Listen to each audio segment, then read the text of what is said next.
Hey everyone, and welcome back to the deep dive. I realize that as first-year MLT students, you're probably feeling a little overwhelmed with all the new information coming at you.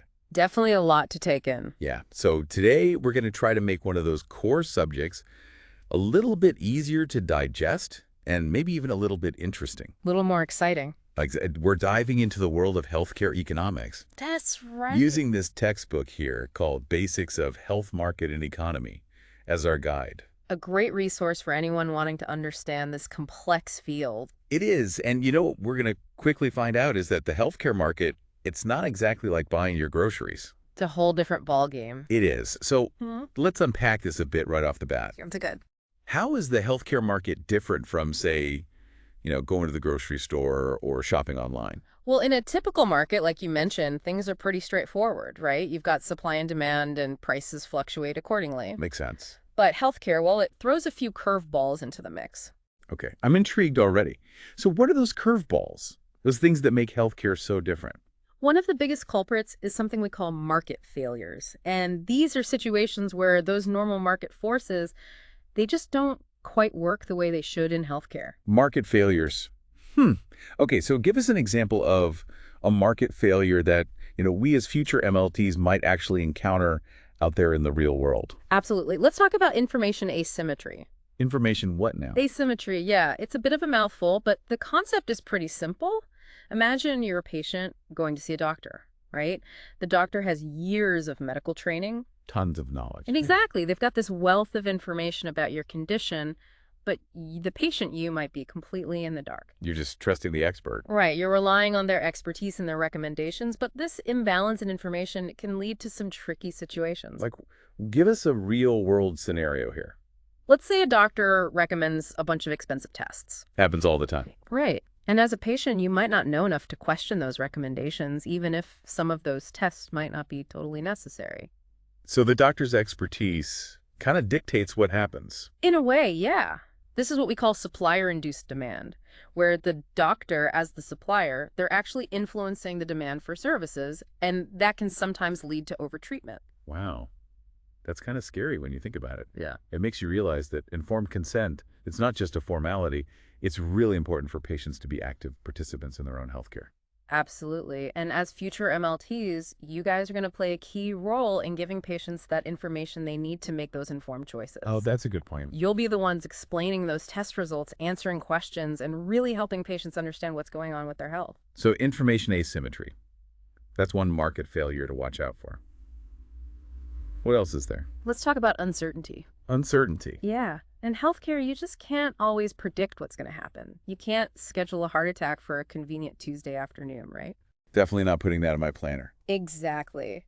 This unpredictability, it makes it super hard to plan and allocate resources effectively. Makes sense. Hospitals have to be prepared for anything and everything, and patients, they have to deal with the financial and emotional burdens of unexpected health issues. Okay, so we've got information asymmetry. We've got uncertainty, making healthcare a little bit of a wild ride. Bit of a roller coaster for sure. What else? Anything else throwing a wrench in the gears? Oh, there's more. Don't forget about externalities. Externalities. Now, that's a new one. Oh. Okay, so I'm all ears. Break it down for us. So externalities, these are basically side effects of healthcare decisions that impact people beyond the patient themselves. Okay, like what? Give us an example. Think about vaccinations. Okay.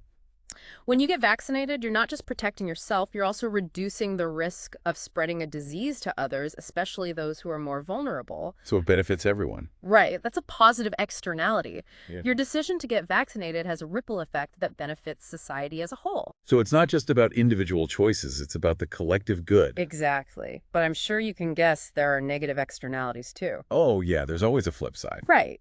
Someone who chooses not to get vaccinated, for example, well, they increase the risk of spreading a disease, which can lead to outbreaks, strain on healthcare resources. And even, put lives at risk. Exactly. Yeah. It really highlights how interconnected we all are when it comes to health. Right. Our choices impact each other whether we realize it or not. That's right. And this brings us to another market failure, market power. Market power.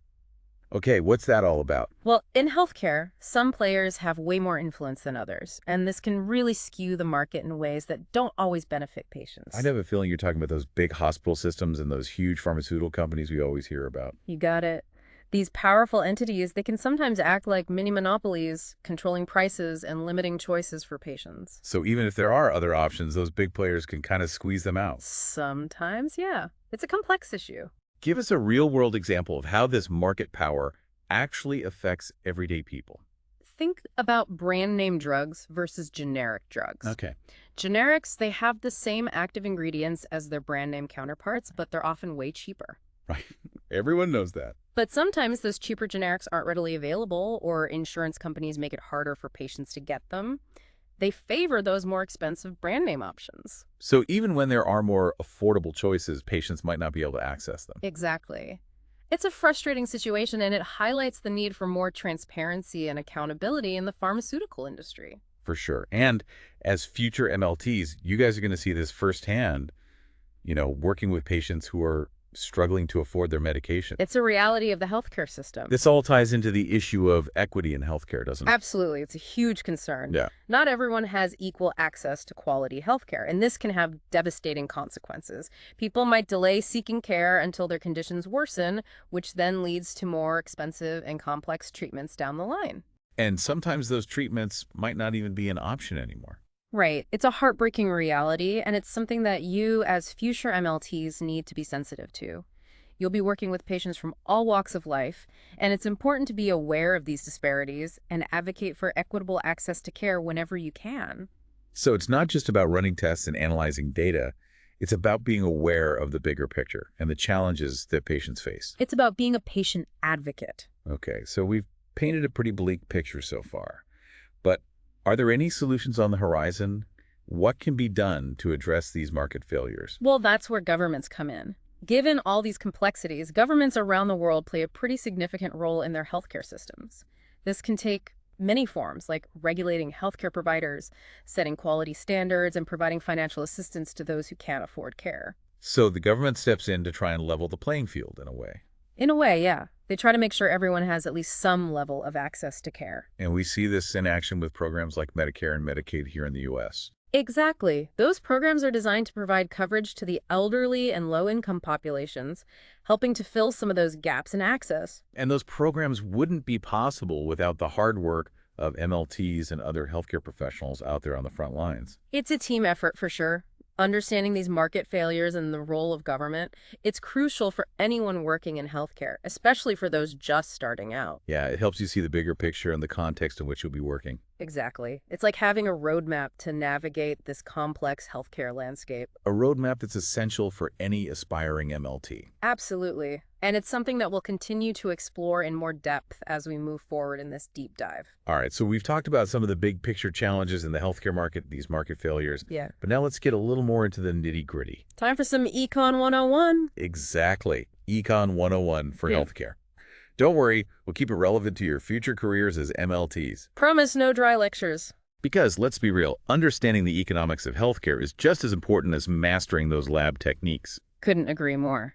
And one of the most fundamental concepts you'll encounter is scarcity. Scarcity, like when the vending machine is out of your favorite snack? Well, it's a bit more complex than that, but the basic principle is the same.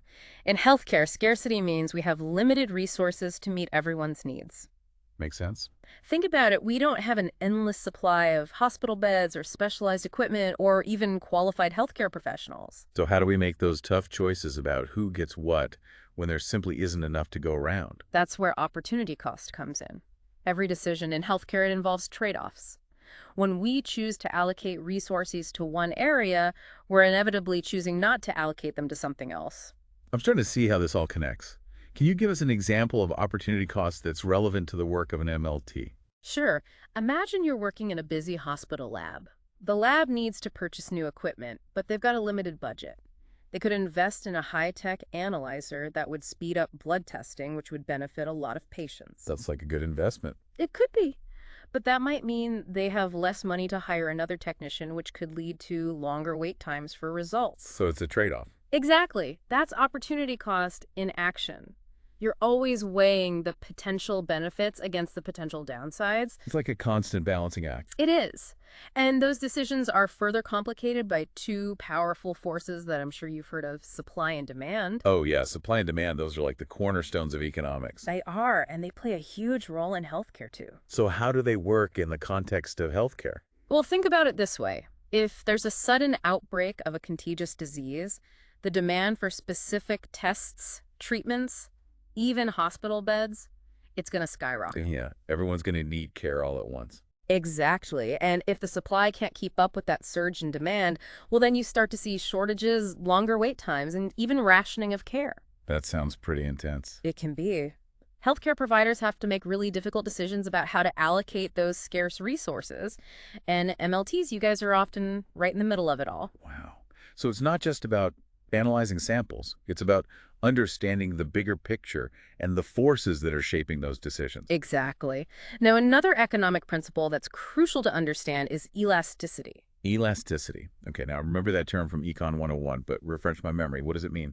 Elasticity refers to how sensitive people are to changes in price. So if the price of a medical procedure goes up, does that mean people will just stop getting it? Not necessarily.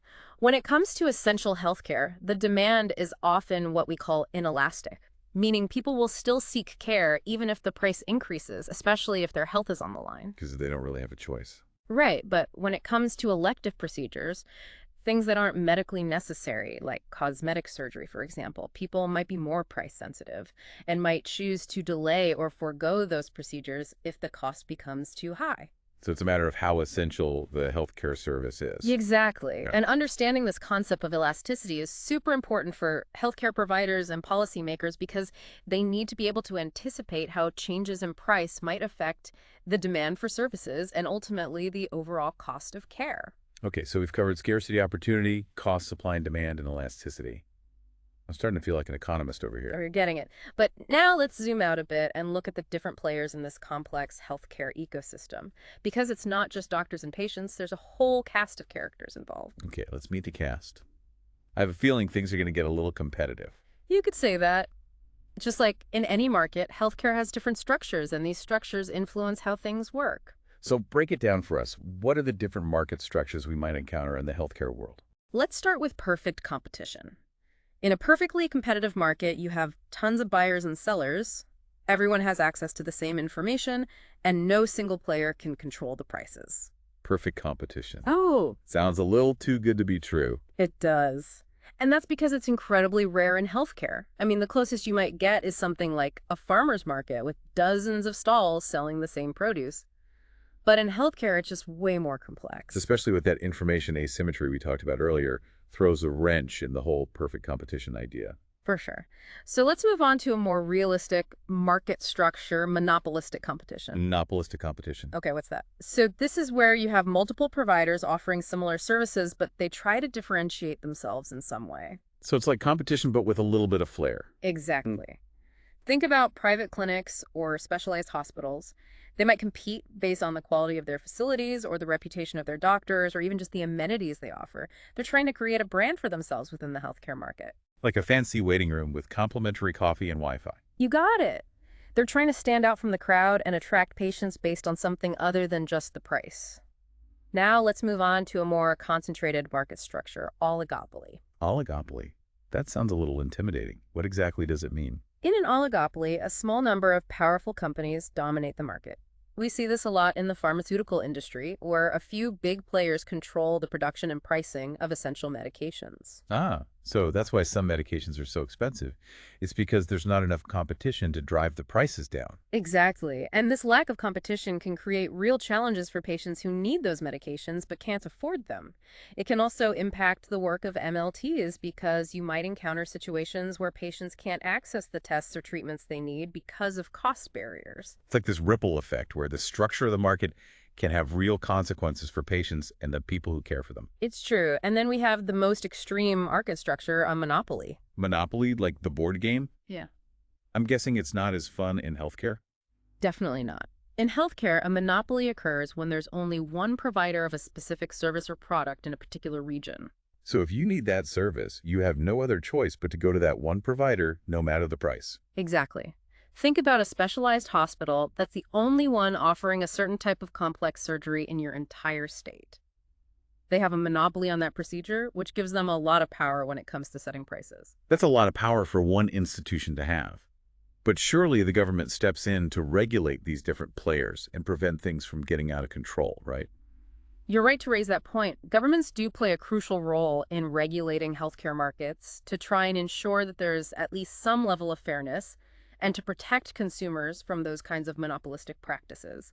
They might set price ceilings, enforce antitrust laws, or even create public healthcare options to provide some competition and keep those prices in check. So it's all about finding that balance between allowing for innovation and competition while also protecting patients. It's a delicate balance for sure. And it's a debate that's happening all over the world as countries try to figure out the best way to provide quality, affordable health care to their citizens. It's a complex issue with no easy answers, Hmm. but it's something that everyone working in healthcare needs to be aware of. Absolutely. Understanding these market structures and the forces at play is crucial for navigating the healthcare landscape. It's like having a map to help you find your way through this complicated system. A map that every aspiring MLT should have in their toolkit. All right, so we've looked at the healthcare market from like this structural viewpoint, those different players and how they interact. But now let's shift gears and think about the patients themselves. Yeah, the demand side of things. Exactly. What motivates people to actually seek healthcare in the first place? Well, there's a bunch of factors involved. One of the most obvious ones is price. Healthcare can be expensive. Tell me about it. And the cost can definitely influence people's decisions about, whether or not to go see a doctor or get a test done. Makes sense, but I imagine it's not just as simple as looking at the price tag. There are other things to consider, right? Like whether someone has insurance or not. Absolutely. Income levels and insurance coverage play a huge role in healthcare access. People with higher incomes, they're more likely to have good health insurance, Right. which means they're more likely to seek preventative care and address any health issues early on. So preventative care is more accessible to those who can afford it. I'm guessing that creates a bit of a gap when it comes to overall health outcomes. Yeah, unfortunately, that's often the case. People with lower incomes, they might delay or even forego care altogether because of the cost. And that can lead to more serious health problems down the road. It's a systemic issue that really highlights the need for more equitable access to healthcare. For sure. It's a reminder that the healthcare system, it's not a level playing field for everyone. It's not. And it's something that we as healthcare professionals need to be mindful of. Okay, so we've got price and income playing a big role. What else influences healthcare demand? Well, a person's health status and age are also major factors. As we get older, we tend to have more health issues. Happens to the best of us. It does, and that naturally leads to an increased need for healthcare services. Right. The sicker you are, the more likely you are to see a doctor. Makes sense. Hmm. Are there any other maybe less obvious factors that might drive healthcare demand? Definitely. Think about public awareness campaigns. Okay.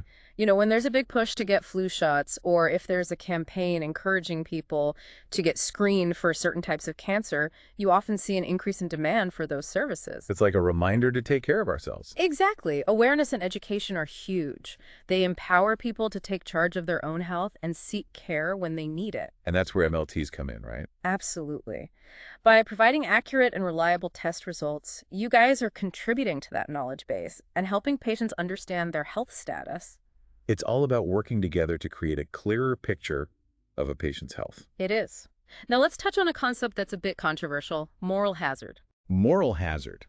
Okay, I've heard that term before, but I'm not sure I fully get it in the context of healthcare. So moral hazard refers to the idea that when people have insurance, they might be more likely to use healthcare services even if they don't really need them. I can see how that could be a problem.